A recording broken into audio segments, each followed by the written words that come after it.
Hello and welcome back to my channel. I'm going to do part 2 of my bridal series today.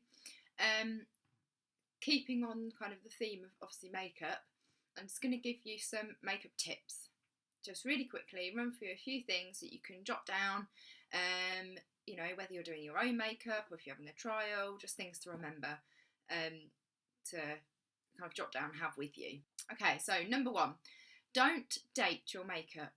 So with that, I mean, kind of don't go with the trend that's on at the moment or during that time that you're having a wedding, because in years to come, it will look dated.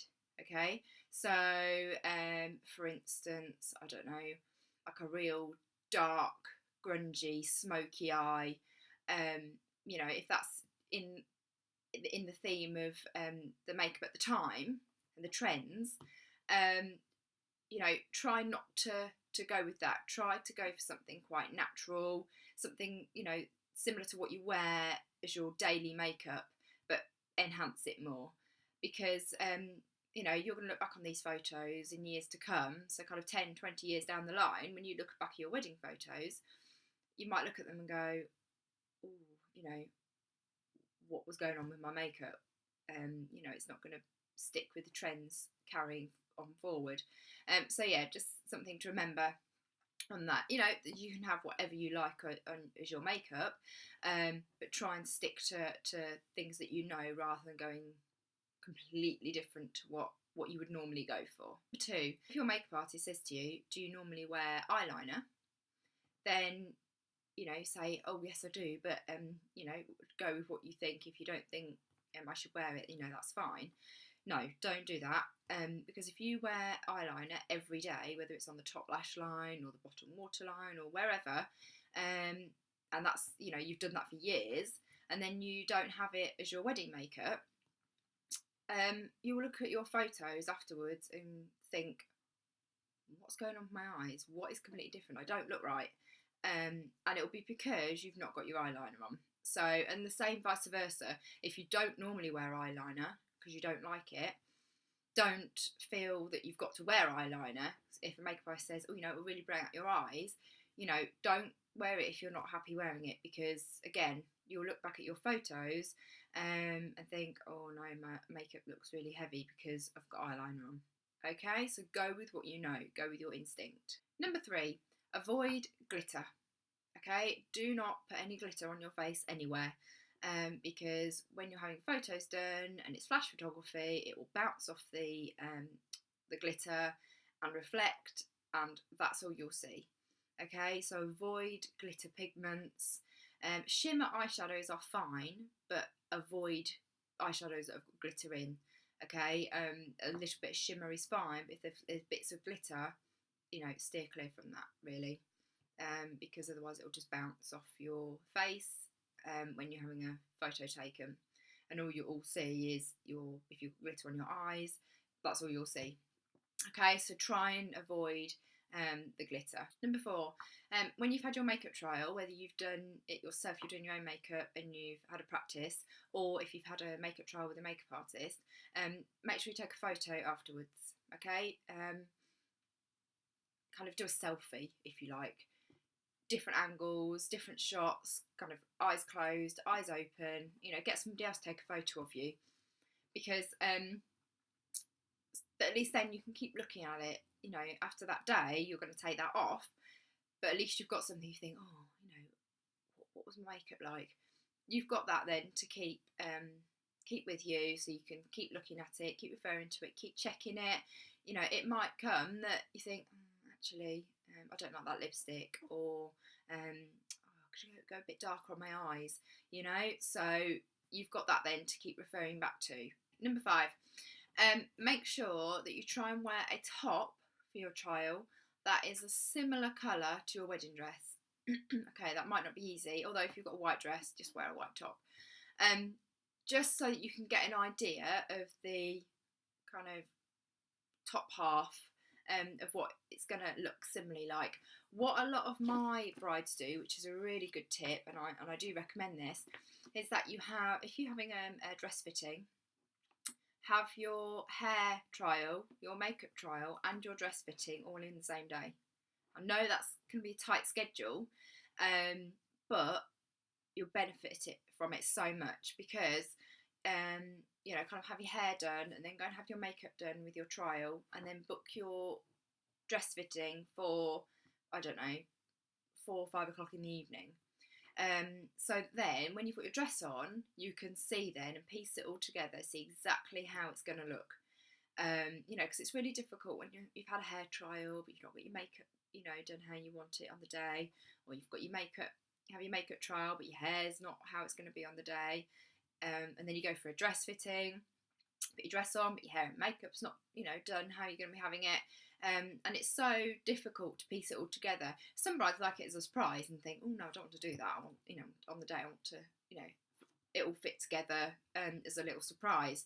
But a lot of brides prefer to do it where they book those appointments all on the same day, so that they can get a good idea of how things are going to look. Because then you might think, oh, actually, like if you're having your hair down, but then you've got lots of detail on your dress, you think, well, actually, yeah, that's not a very good idea because it's going to hide all the detail on my dress. I need to have my hair up, you know, or kind of half up, half down, or like, you know, something different. So it's a good idea just to give you a rough idea of how things are going to look on the day. 6, make sure you use long-lasting products. So if you're doing your makeup yourself, for instance, this is more pointed towards. Make sure you use a long-lasting primer. You know, if you've got oily skin, make sure you use one that can combat that, an oil-free primer. Think about the products that you're going to be using. You might need to go out and purchase a few different ones. You know, if you've got makeup products in your makeup bag that you wear on a daily basis, you know, think about how they last on you. Because if you think, oh, you know, by kind of the afternoon, my makeup's kind of slid off my face, you don't want that on your wedding day. Okay, so really think about that when you're choosing your products to wear. Waterproof foundations you can get, so if you're likely to cry, you know, you're not going to end up with tears rolling down your face and then a streak where your foundations come off. Make sure you powder well. Use waterproof eye primers, waterproof eyeliner, waterproof mascara. You know, make sure that you're kind of using those long-lasting products so that you know that nothing's going to budge, it's not going to come off your face. You need your products and your makeup to stay in place from the time you put it on, which is normally about 10 o'clock in the morning, for instance, depending obviously what time your wedding is, but say 10 o'clock in the morning, that's going to last then till evening, because you really don't want to be having to touch up your makeup and your eyeshadows and your mascara, or worry about if you know, having a few tears that you're going to have it streaming down your face. You know, you want to be happy and comfortable that everything's going to stay in place, nothing's going to budge, because you don't want to be getting your makeup brushes out halfway through the ceremony, touching up your makeup. You know, lipsticks you will need to touch up, or lip glosses, that's fine, that's slightly different, but yeah, as far as everything else goes, you don't want to be touching it throughout the day. Okay, so really think about what products you're using. Number 7, so again, thinking more about the makeup side, well, if you're doing your own makeup, make sure you use a cream eyeshadow underneath your powder eyeshadow. It's like a glue. Okay, think of it as some glue to help stick that eyeshadow to. That way it's not going to move. But make sure you practice beforehand, because, you know, especially if you're buying new products to use for your wedding day, make sure you trial them out. You know, kind of don't do it the day before, do it a couple of weeks before, 3-4 weeks before, and just try and see, you know, make sure those products last. Put them on early in the morning and just see how they last throughout the day.